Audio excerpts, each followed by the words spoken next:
Você tem um tempinho para ouvir falar de amor? Eu sou Jaciana Melquiades e aqui nesse podcast a gente vai falar de amor, pensar sobre amor nas suas mais variadas formas e principalmente a gente vai falar sobre auto-amor, esse que é tão precioso e vai mediar nossa relação com o resto do mundo. Como você coloca esse auto-amor em prática? Quais caminhos a gente consegue percorrer para que o auto-amor seja ação diária na nossa vida? No episódio de hoje, nós vamos falar sobre a dificuldade de tomarmos decisões pautadas só no que a gente quer, no quanto é difícil abandonar a dependência emocional e agir de acordo com os nossos desejos. Bora trocar essa ideia? Voltei para as origens e agora vou falar com vocês sem mostrar esse rostinho tanto aqui nas redes.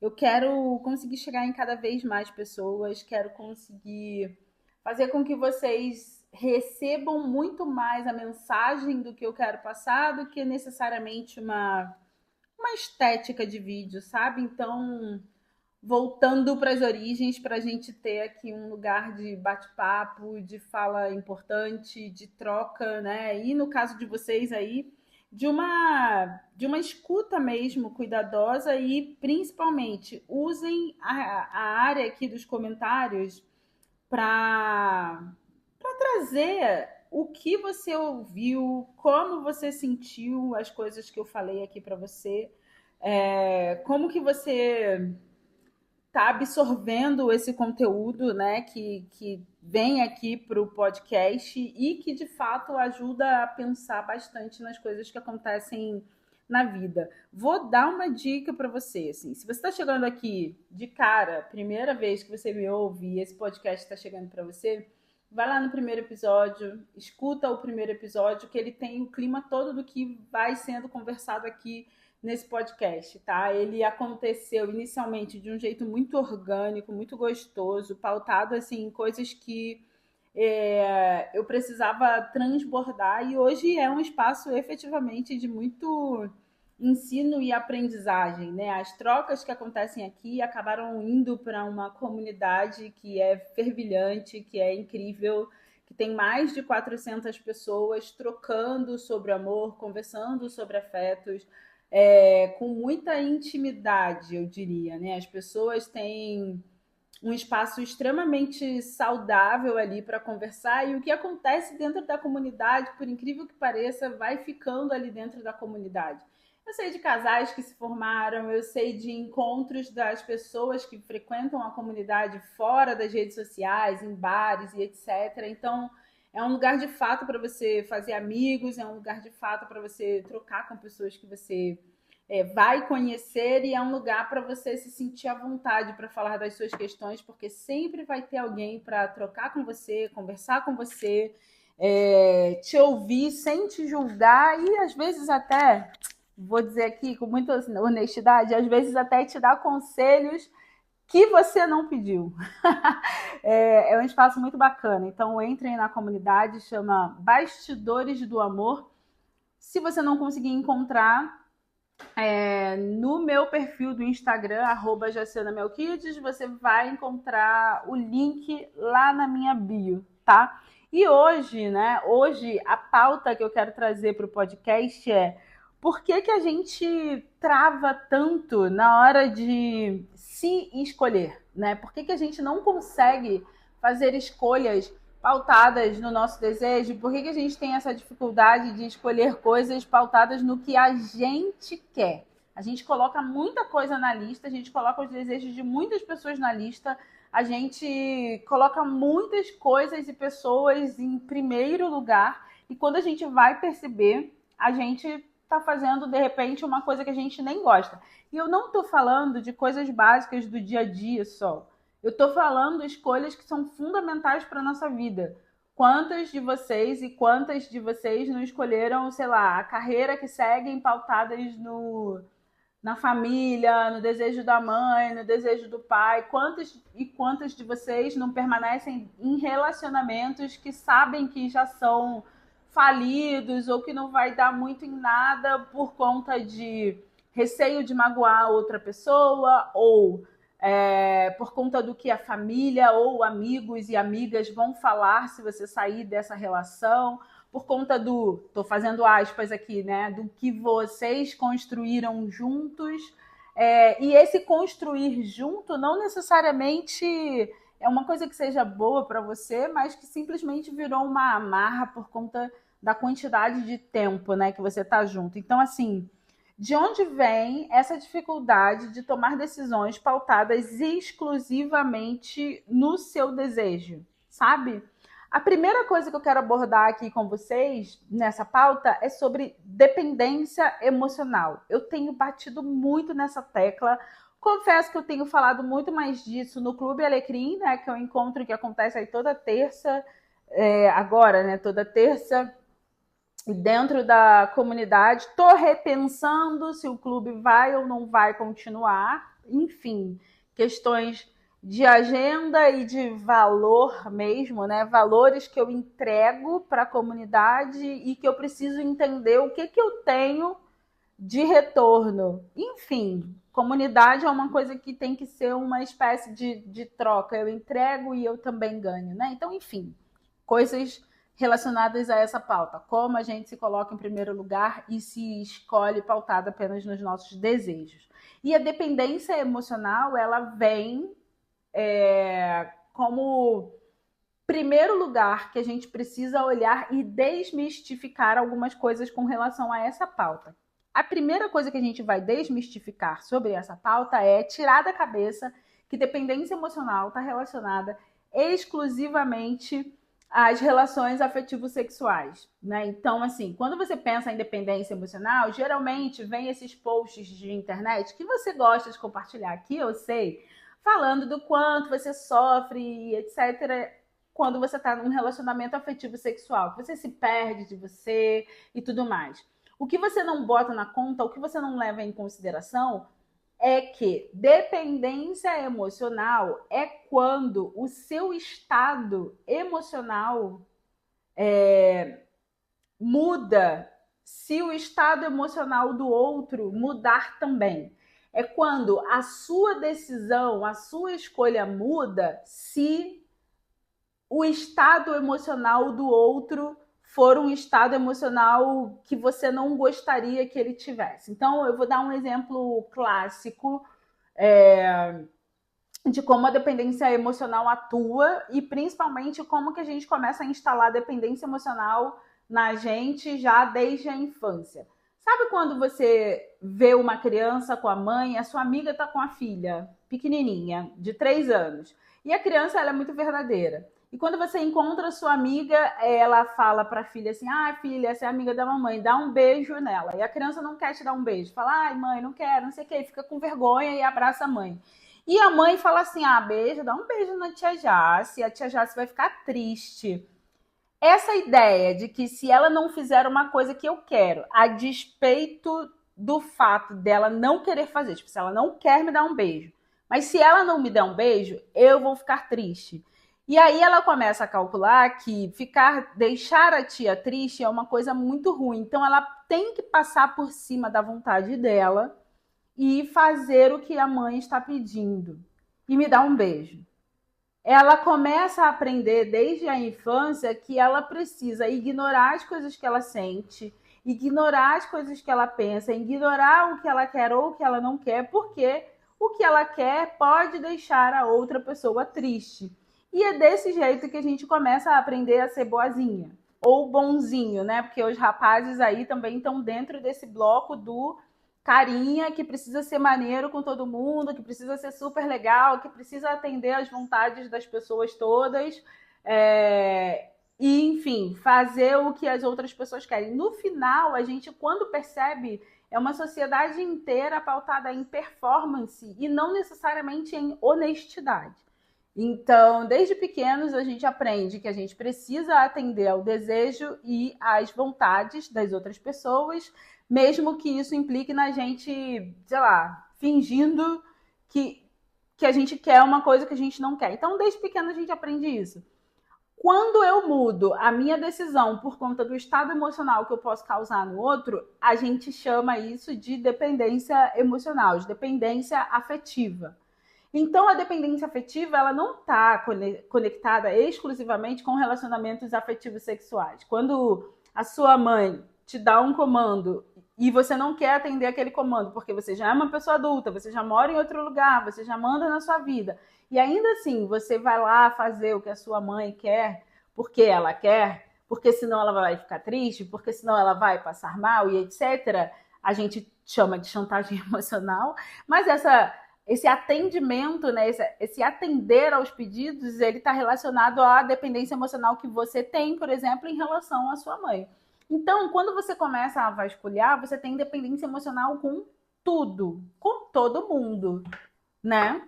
Por quê? Porque você começa a se anular e você começa a aprender que essa é a forma correta de você agir no mundo, porque somente desse jeito você vai ser gostado ou vai ser gostada.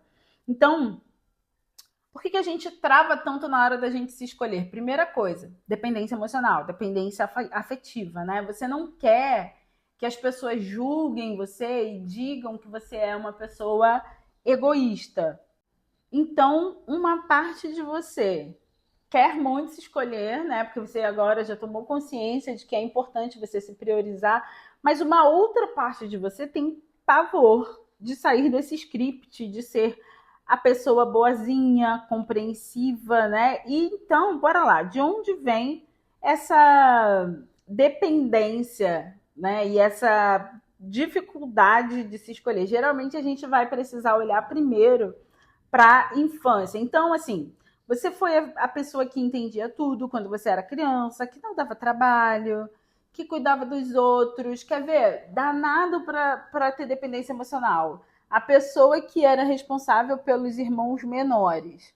Né? Você tinha que pegar o seu irmão menor na escola, você tinha que levar o seu irmão menor para os lugares. Você era uma criança e você tinha que ficar responsável ali por aquelas crianças ainda menores que você, tinha que fazer comida. Eu consigo compreender, gente, a dinâmica familiar, sobretudo em situações em que a escassez de grana existe, né? Eu venho desse lugar. O que eu estou fazendo aqui é tentar democratizar o acesso a algumas informações que tornam a nossa vida muito melhor. Então, se a gente consegue entender que essas situações criam na gente determinadas questões traumáticas, e traumáticas por quê? Porque elas condicionam o nosso comportamento, fazem com que a gente tenha medo de agir de outras formas, e tudo isso de um modo muito inconsciente. Então, eu estou trazendo, né, essa questão para cá para a gente debater. Por quê? Porque a questão aqui não é se quando você era criança você deveria ou não deveria ter feito aquilo. A questão é que você já fez. A questão é que você já teve que ser extremamente responsável por coisas que você não tinha maturidade para ser responsável. Já foi. Você teve que amadurecer antes. Isso não acontece sem um dano. E é importante a gente olhar para esse dano. E esse dano não é sobre ir lá falar, mãe, você foi um equívoco, pai, você foi um equívoco. Não é sobre isso. É sobre você se entender, é sobre você saber de onde vêm as suas questões para você poder lidar com elas de um modo muito melhor e ter uma vida livre de algumas amarras que são possíveis da gente se livrar, entendeu? Então,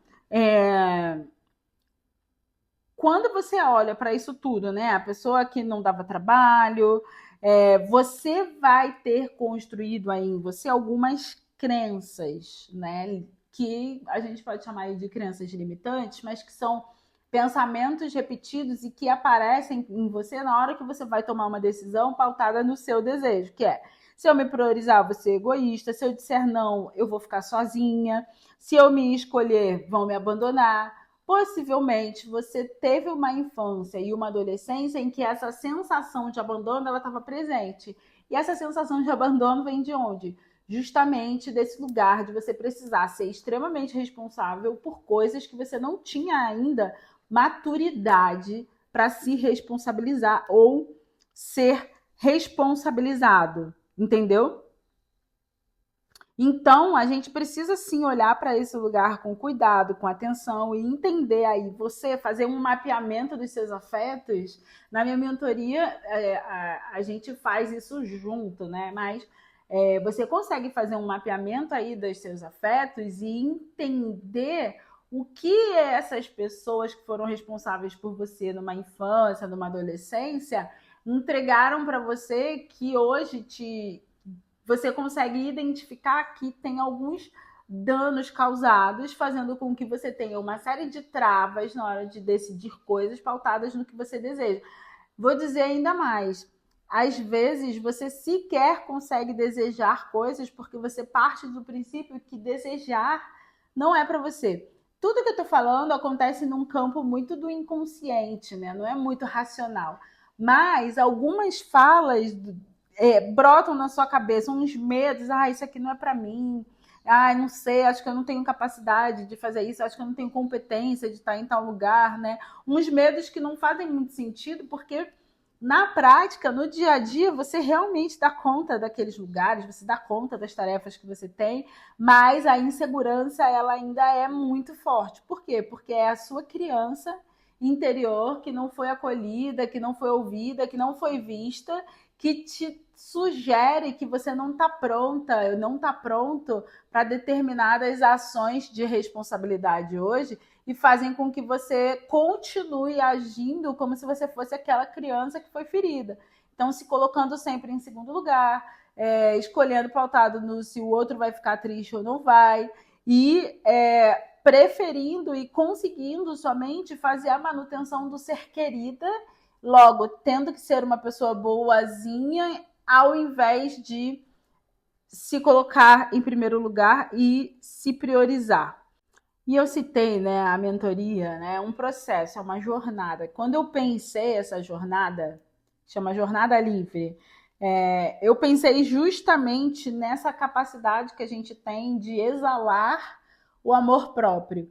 E o amor próprio, ele é construído nesse lugar que você entende quem você é, mas principalmente de onde vêm as suas feridas emocionais, para você conseguir curar, né, essas feridas emocionais, para que você consiga de fato se acolher e se dar carinho como você sempre quis receber.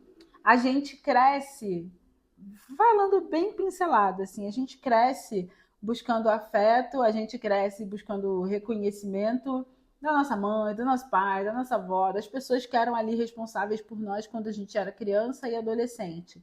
Se isso falta, né, se isso falha, a gente cresce com um amor próprio um tanto quanto quebrado, né? E a jornada livre, ela vem para ajudar você a mapear esses afetos, entender, né, como é que esse amor próprio se construiu de um jeito quebrado ao longo da sua vida e como a gente consegue olhar para essas relações e fazer com que elas sejam hoje boas relações, né? Relações curadas, com as pessoas entendendo as suas responsabilidades, limites, vínculos e harmonizadas, digamos assim. Mas para isso um processo, né, de cura das relações, é um processo que passa primeiro por um conhecimento de onde essas feridas emocionais elas foram geradas e que tipo de diálogo a gente vai precisar ter com as pessoas que são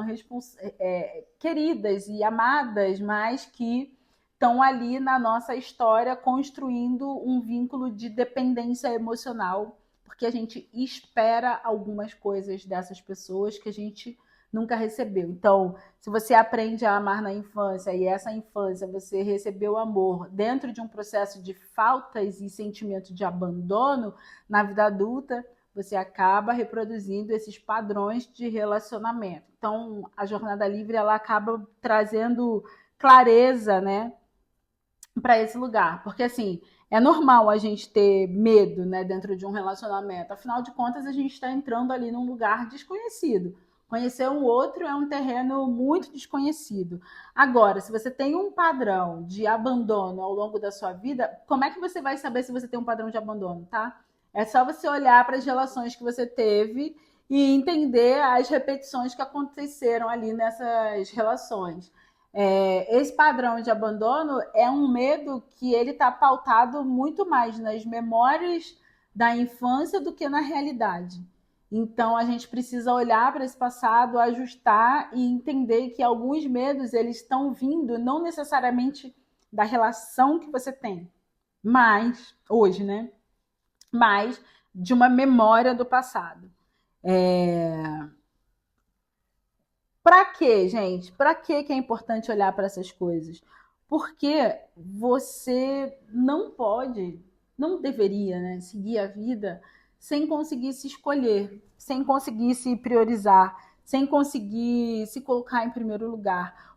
O ônus de você nunca se escolher porque assim, você não se escolher e priorizar outras pessoas, de fato você vai continuar sendo uma pessoa muito querida. Só que uma pessoa muito querida e exausta, uma pessoa muito querida, sempre com medo de ser abandonada, uma pessoa muito querida, enquanto está sendo útil, e aí esse sentimento de ser útil é um sentimento extremamente ruim, né? Porque a gente quer ser gostada por quem a gente é, e não necessariamente pelo que a gente faz.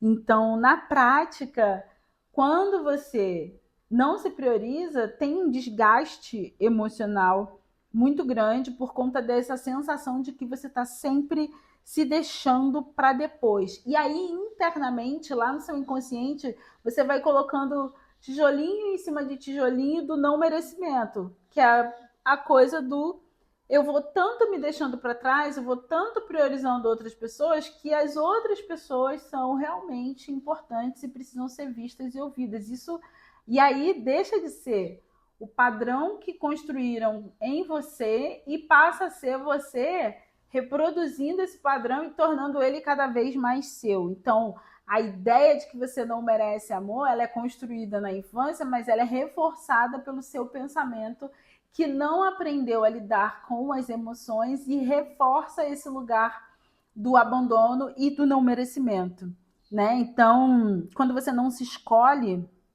você manda assim uma mensagem para o seu interior que é eu não sou prioridade nem para mim.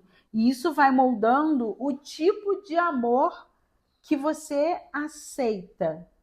E aí o que eu quero dizer para você agora é, se você não mudar, né, se você não mudar o que você aceita das pessoas, se você não mudar o que você entrega para as pessoas, se você não construir limites saudáveis entre você e o outro, nada vai mudar. Você não muda a pessoa, né? Você muda você mesma, sabe? Não faz sentido você criar uma expectativa de que você vai mudar outra pessoa. Outra pessoa só muda à medida em que ela enxerga que você não vai topar receber migalha, por exemplo. Então, é você que tem que se transformar. É por isso que eu falo tanto de processo e não fico falando frase de compartilhamento, né? No Clube Alecrim, que acontecia toda terça, e eu estou repensando, pensando se vai continuar acontecendo, eu falo muito desse processo, né? De identificar seus padrões de comportamento para conseguir saber seus padrões de relacionamento. E agora eu estou trazendo a Jornada Livre, né? Que é um movimento para você interromper esses padrões de comportamento que mantém a dor como sendo a sua verdade, sabe?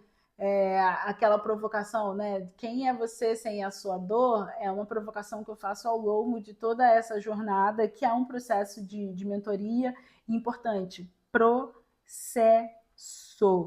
Que a gente vai investigar de onde vêm os seus padrões, né? Nomear e ressignificar esses padrões. Até você conseguir olhar para uma decisão que é sua e não ficar extremamente inseguro ou insegura com essa decisão que você vai tomar.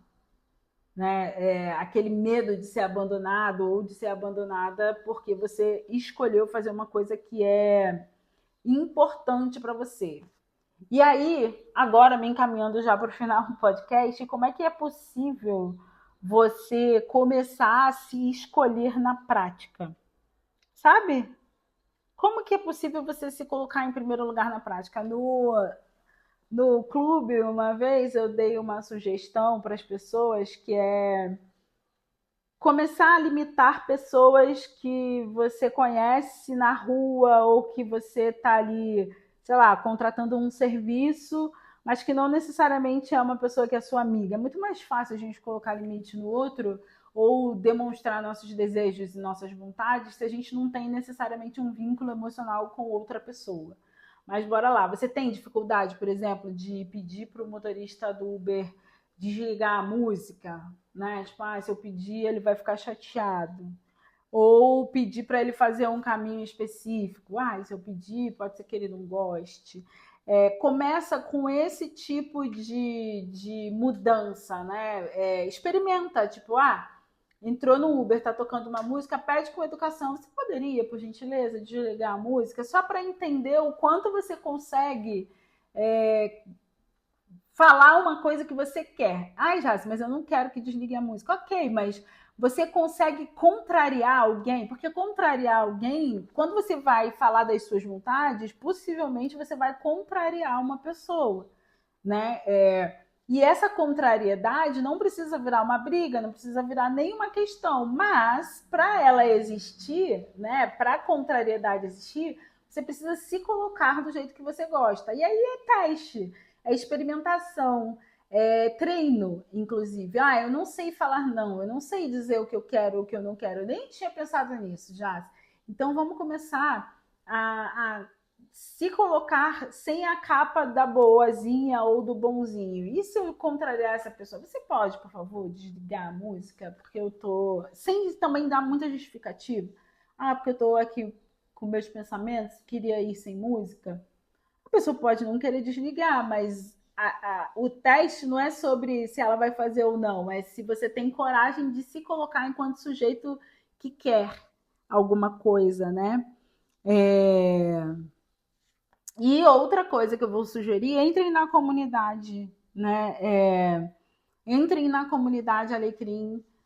Ali é um espaço que as pessoas conversam bastante sobre afeto, é um espaço que as pessoas falam muito sobre as dificuldades de colocar coisas em prática no dia a dia, né, de construção do auto-amor, e é um espaço que todo mundo se ajuda, se dá suporte e se fala coisas importantes para a gente continuar na nossa jornada aí de aprendizado. E se eu puder te dar um terceiro conselho, é a jornada livre.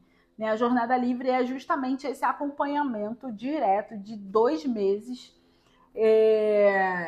que ajuda você a identificar a dependência emocional, que ajuda você a fazer esse mapeamento e no processo, no passo a passo de como conseguir construir limites entre você e as pessoas que você ama para que as relações se tornem relações mais saudáveis, né? Então, eu vou fazer um encontro, uma live privada na semana que vem. Vou deixar o link aqui embaixo do grupo das pessoas que querem participar dessa live. Clica se você quiser participar, mas clica somente se você quiser participar. Eu não quero um grupo cheio de pessoas só para encher de pessoas. Eu quero, de fato, construir um espaço de pessoas que efetivamente estejam dispostas e disponíveis, inclusive disponíveis financeiramente, para fazer esse processo da jornada livre, né? Caso não seja o seu caso, tem a comunidade gratuita Bastidores do Amor, no qual a gente conversa ali sobre tudo, a gente se dá suporte, a gente desabafa, a gente ri junto, as pessoas se encontram, marcam de se ver e de tomar uma cerveja juntos. Porém, no grupo da Jornada Livre, eu convido as pessoas que estejam disponíveis, inclusive financeiramente mesmo, né, para fazer esse processo de mapeamento emocional e de construção de autonomia emocional, ok? Eu estou muito feliz de estar gravando de um modo que eu comecei a gravar. Esse vai ser o jeito que eu vou continuar, porque realmente faz bastante sentido para mim. Agradeço a você que ouviu até aqui. Vai lá no Instagram, compartilha esse podcast, compartilha com as pessoas que você gosta. Se você tem o meu podcast aí nos seus mais ouvidos do Spotify, compartilha e me marca, que eu quero ver você, quero compartilhar você e eu vou te dar um presente, tá? Então faz isso, compartilha, um beijo e até semana que vem.